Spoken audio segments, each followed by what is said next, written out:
सभी को जय भीम, जय संविधान। दोस्तों, हम कल आर्टिकल 14 को प्रैक्टिस पढ़े थे। तो equal before the law, the state shall not deny to any person equality before the law और the equal protection of the law within the territory of India. यानी कि विधि के समक्ष समता। राज्य भारत के राज्य क्षेत्र में किसी व्यक्ति को विधि के समक्ष समता से या विधियों के समान संरक्षण से वंचित नहीं किया जाएगा, नहीं करेगा। तो राज्य आर्टिकल 12 में बताया गया है, उन सभी को राज्य कहते हैं। उनको जब उनका समक्ष तो किसी व्यक्ति को उनका राइट से वंचित नहीं किया जाएगा। तो ये समझे थे। विधि किसे कहते हैं? तो विधि उसे कहते हैं जब आप कोर्ट में जाओगे या किसी पुलिस स्टेशन में जाओगे या ग्राम पंचायत, तालुक पंचायत, किसी रिप्रेजेंटेशन मेंबर या आपका प्रतिनिधि के पास जाएंगे, तो वो भी क्या नहीं करेगा, किसी व्यक्ति के विधि के समक्ष समता से वंचित नहीं करेगा। इक्वलिटी उसको प्रावधान करना है। तो ये पढ़े थे हम। आर्टिकल आज को 15 को पढ़ेंगे। तो आर्टिकल 15 क्या कहता है? तो आज लाइव सदन पाठशाला में उस आर्टिकल को प्रैक्टिस करेंगे। जब आज हम पढ़ देते हैं तो आज नाइट को तो उसको समझने के भी प्रयास करेंगे। तो ये हमने 12 से लेके 35 आर्टिकल इस भाग 3 के अंदर। तो 15 धर्म, मूलवंश, जाति, लिंग या जन्म स्थान के आधार पर विभेद का प्रतिषेध, यानी कि इन सभी के आधार पर विभेद नहीं करने का है। तो खंड 1, राज्य किसी नागरिक के विरुद्ध केवल धर्म, मूलवंश, जाति, लिंग या जन्म स्थान या इन्हीं में से किसी के आधार पर कोई विभेद नहीं करेगा। स्पष्ट कर दिया है, आपको विभेद नहीं करना है। आप एज एन नागरिक ट्रीट करना है। ये भारत का नागरिक है, ये भारत का जनता है, तो उसी तरफ ट्रीट करना है, इक्वलिटी लाना है। तो खंड 2, कोई नागरिक, स्टेट हो गया, वहाँ पर राज्य को भी हो गया, जो संविधान पद पर विराजमान है वो राज्य है। तो अभी नागरिक को भी ये अप्लाई हो रहा है कि आप भी डिस्क्रिमिनेशन नहीं कर सकते किसी किन्हीं आधार पर।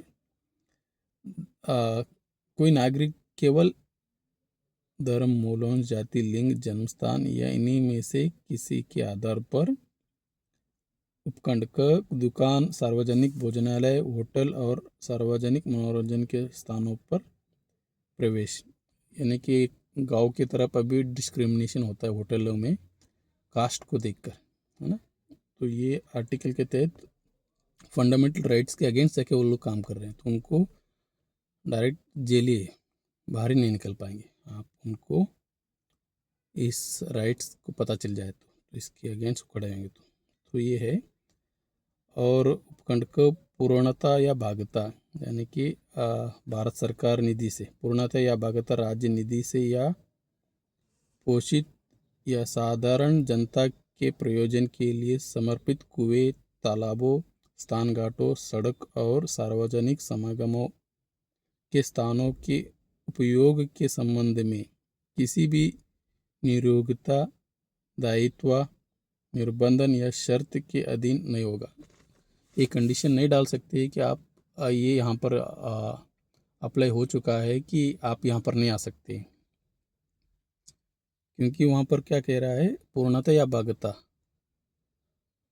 यानी कि सरकार से फंड से बना हुआ या थोड़ा फंड से बना हुआ, थोड़ा सहायता से बना हुआ, तो ऐसे में वहाँ पर उनका शर्त लागू नहीं होता है ना, क्योंकि वो पब्लिक है। तो ये कहता है खंड 15 का, आर्टिकल 15 का खंड 2। खंड 3, इस अनुच्छेद की कोई बात राज्य को स्त्री और बालकों के लिए कोई विशेष उपबंध करने से निवारित नहीं करेगी। यानी कि बालकों और महिला लोग के लिए विशेष उपबंध करना है। उनको सही उनको मानसिक संतुलन सही हो, उनका सुदृढ़ता सही हो, उनको विशेष ख्याल रखना है, राज्य को डायरेक्शन है। और खंड 4 इस अनुच्छेद की या अनुच्छेद 29 के खंड 2 की कोई बात राज्य को सामाजिक और शैक्षणिक दृष्टि से पिछड़े हुए नागरिक को, ध्यान से सुनिएगा, ये बहुत इम्पोर्टेंट है, ये होते हुए भी गलत अमेंडमेंट किया गया है यहाँ पर आर्टिकल 15 का खंड 4, इस बात को होते हुए अनुच्छेद 29 खंड 2 के बाद की कोई बात राज्य को सामाजिक और शैक्षणिक दृष्टि से पिछड़े हुए नागरिकों को, सामाजिक और शैक्षणिक दृष्टि से यानी कि उनको एजुकेशन प्राप्त नहीं है, सामाजिक यानी कि सोशल में यानी कि गांव में रहने वाले व्यक्ति को उनके साथ सही तरीके से बर्ताव नहीं किया जाता था, अभी कर रहे तो अभी मुख्य धारे पर अभी तक नहीं पहुंच पा रहे। तो इसी के लिए उनके लिए क्या करें, वहाँ पर यहाँ पर आगे कह रहे हैं, पिछड़े हुए नागरिकों के किन्हीं वर्गों की उन्नति के लिए अनुसूचित जाति और अनुसूचित जनजातियों के लिए कोई विशेष उपबंध करने से निवारित नहीं करेगी, यानी कि इनको विशेष उपबंध करना है। और खंड 5 इस अनुच्छेद या अनुच्छेद 19 के खंड 1 के उपखंड 6 की कोई बात राज्य को सामाजिक और शैक्षणिक दृष्टि से पिछड़े हुए नागरिकों के किन्हीं वर्गों की उन्नति के लिए अनुसूचित जाति और अनुसूचित जनजातियों के लिए विधि द्वारा कोई विशेष उपबंध करने से निवारित नहीं करेगा, उनको विशेष उपबंध करना है। जहाँ तक ऐसे विशेष उपबंध अनुच्छेद 30 के खंड 1 में निर्दिष्ट अल्पसंख्यक शिक्षा संस्थाओं से संबंध से भिन्न शिक्षा संस्थाओं में जिनके अंतर्गत प्राइवेट शिक्षा संस्थाओं भी है, चाहे वो राज्य से सहायता प्राप्त हो या नहीं, प्रवेश से संबंधित है, यानी कि उनको प्रवेश से संबंधित है, उनको प्रवेश देना ही देना है, या प्राइवेट हो या गवर्नमेंट हो। एक्चुअली भारत सरकार को प्राइवेट के लिए अप्रूवल ही नहीं देना चाहिए, सभी संस्था सरकारी चलाना चाहिए। अभी उसके लिए सरकार सही नीतियों को अपनाना चाहिए। तो खंड 6 क्या कह रहा है, इस अनुच्छेद या अनुच्छेद 19 के खंड 1 के ऊपर खंड 6 या अनुच्छेद 29 खंड 2 की कोई बात राज्य को उपखंड ख, खंड 4 और खंड 5 में उल्लेखित वर्गों से भिन्न नागरिकों के आर्थिक रूप से दुर्बल किन्हीं वर्गों की उन्नति के लिए कोई भी विशेष उपबंध करने से निवारित नहीं करेगा। ये पूरा गलत लिख दिया है भाई। वहाँ पर खंड 4 और खंड 5 में रिप्रेजेंटेशन के लिए शैक्षणिक और सामाजिक दृष्टि से पिछड़े हुए नागरिकों को रिप्रेजेंटेशन करने के लिए वहाँ पर कहा गया है।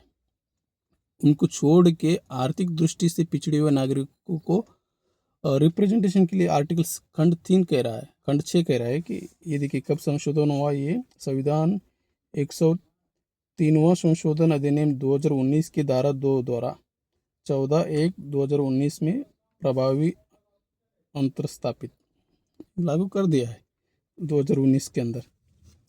यानी कि ये कितना मिस इंटरप्रेट कर रहा है संविधान, जो आर्टिकल 15 में जो दिए गए खंड 4 खंड 5 में, उनको सामाजिक और शैक्षणिक दृष्टि से पिछड़े हुए उनको रिप्रेजेंटेशन के लिए कहा गया रहा है। खंड 6 में क्या कह रहा है, खंड 6 में आर्थिक दृष्टि से इनको छोड़ के, इनमें भी आर्थिक दृष्टि नहीं है क्या इनमें, खंड 4 खंड 5 में आर्थिक दृष्टि से वहाँ पर भी पिछड़े हुए हैं ना, उनको भी मिलाना चाहिए था ना। वो वहाँ पर शैक्षणिक और सामाजिक दृष्टि से पिछड़े हुए नागरिक को उनको भरने के लिए कह रहा है, उनका प्रतिनिधित्व हिसाब से उनका कितना।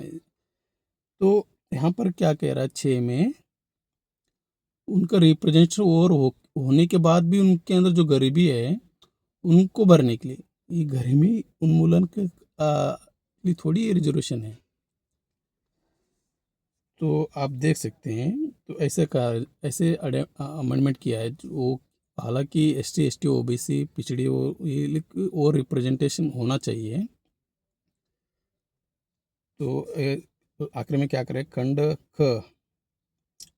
खंड 4 और खंड 5 में उल्लेखित वर्गों से भिन्न नागरिकों के आर्थिक रूप से दुर्बल किन्हीं वर्गों की उन्नति के लिए कोई भी विशेष उपबंध करने से वह निवारित नहीं करेगी, जहाँ तक ऐसे उपबंध ऐसे शैक्षणिक संस्थाओं में भी जिसके अंतर्गत अनुच्छेद 30 के खंड 1 में निर्दिष्ट अल्पसंख्यक शैक्षणिक संस्थाओं से भिन्न प्राइवेट शैक्षणिक संस्थाओं में भी, चाहे वे राज्य द्वारा सहायता पाने वाली है या सहायता ना पाने वाली, प्रवेश से संबंधित है, जो आरक्षण की 10 में विद्यमान आरक्षण के अतिरिक्त तथा प्रत्येक वर्गों में कुल स्थानों के अधिकतम 10% के अधिक होगा। 10%। भाई कैसा ना, स्पष्टीकरण क्या करें, इस अनुच्छेद और अनुच्छेद 16 के प्रयोजन के लिए आर्थिक रूप से दुर्बल वर्ग वे होंगे जो राज्य द्वारा कुटुंबिक की आय और आर्थिक लाभ के अन्य सूचकों के आधार पर समय समय पर अधिसूचित किया जाएगा।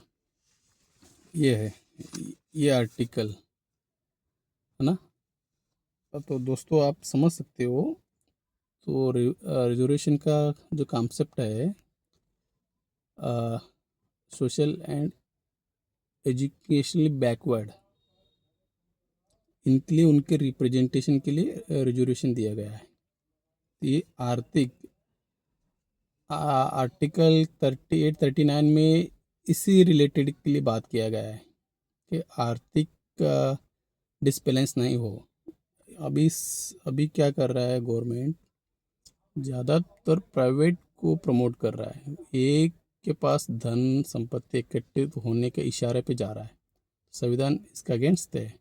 संविधान कहता है खुद कंपनी खोलो, खुद उस काम करो, जो प्रॉफिट आता है तुम्हारा पास आएगा, सरकार के पास आएगा, वो प्रॉफिट को फिर से सर्कुलेट करो, जहाँ कम है वहाँ पर लगाओ। आप इंडिविजुअल व्यक्ति को प्राइवेट संस्था चलाने के लिए देंगे तो वो प्राइवेट उसका पास ही उसका जो इनकम है उनका पास ही शोर कलेक्टिव होते जाएगा ना, वो उसका दुरुपयोग कर सकता है।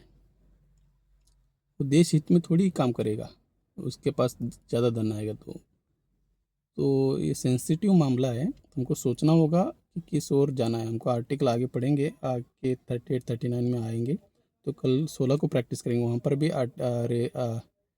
रिप्रेजेंटेशन के लिए आता है, वहाँ पर हम चर्चा करेंगे। अभी के लिए इतना ही रोकते हैं। साधुवाद, जय संविधान। ठीक है, हम लाइव संविधान पाठशाला में फिर से इस आर्टिकल को चर्चा करेंगे 15 को, हम वहाँ पर सवाल उठाएंगे। तो ये किस आधार पर, ये कैसे बहुमत से पारित हुआ कि आर्थिक दृष्टि से पिछड़े हुए नागरिक हुआ, आर्थिक दृष्टि से कैसे पिछड़े, आर्थिक दृष्टि से पिछड़े वो भी जो SC ST छोड़ के वहाँ पर भी क्या आर्थिक दृष्टि से पिछड़े नहीं है?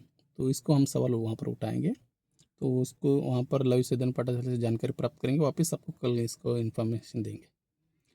पुनः साधुवाद, जय संविधान। थैंक यू दोस्तों।